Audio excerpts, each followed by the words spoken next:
From the Bob Mills Weather Center, Oklahoma weather expert Stacia Knight. Tulsa Tough is such a fun event, but this weekend is busy all across the state with so many area events happening, and the weather pattern is changing just in time for these events, getting a lot of the rain chances out of here. But as we head for the rest of the work week, we still do see additional storm chances, some of which could be strong to severe again late Thursday night, early Friday morning. I'll walk you through it coming up. This is what happened today. We've had some wind damage reports across the state, but we had a lot more flash flooding reports, especially south of Oklahoma City and back to the southwest, and then also south and southeast of Tulsa. Now the ground is pretty much completely saturated for us, so any additional rain, it just becomes runoff, and that's when we really get into trouble with our flash flooding, especially as these rain efficient producing thunderstorms try to roll through the area. It just causes us some trouble. With the strong winds today, we had some areas picking up almost 60-mile-per-hour winds over in Teresita. This is from Tyler and Sky Jamison. They have a pretty good sized tree that has fallen, and then you can see all of the mud out there. It's just soaked. Over in Locust Grove, this is probably where we have the bigger trees that are down. We also had power outages around Locust Grove, and we had reports of some roof damage. This picture was sent in from Connie Manley, and that is a very large tree, just pretty much pushed over right from its roots. So the sun is out now from Gathering Place. It's a pleasant in terms of temperature afternoon and evening, but it's not so pleasant when it comes to the dew point and the humidity. Our dew points are in the upper 60s around Tulsa. They're near 70 to the south,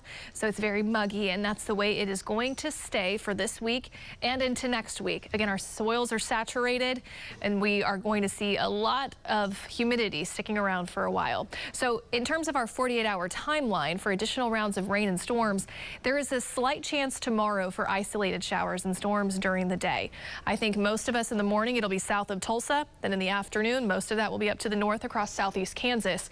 But Friday morning, another upper level wave will come through that is pretty stout, and it could fire up some strong to severe storms overnight Thursday into early Friday morning, and then quieting down Friday afternoon. We have a 60% chance on for rain and storms at this point in time for Friday morning, and on future view, I'll walk you through kind of how it should play out for us. So this is tomorrow, and pretty quiet for most of the day. Again, isolated storms are possible. We'll start in the 60s tomorrow morning. We'll end up in the 80s tomorrow afternoon, but the heat index could make it feel like it's mid to upper 80s for us, close to 90.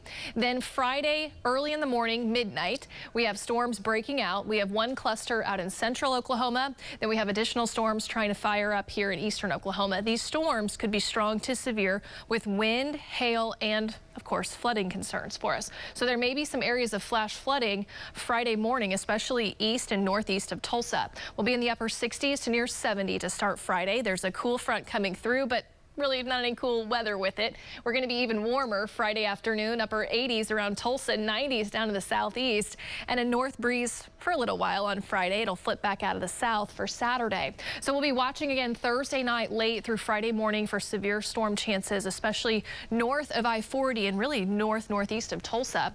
Our muggy meter stays miserable, and that's again just a lot of humidity with us for the next week, and the temperatures are rising. It's full-on summer next week. The air pattern is changing. A ridge of high pressure will be in control, and it's going to get hot, hot, hot. Highs are going to be in the 90s. Heat indices are going to be in the triple digits. We're really going to stress taking care of ourselves with the heat and what heat stress can do to the body next week. So we're going to talk a lot about that going forward, making sure we're safe in the heat.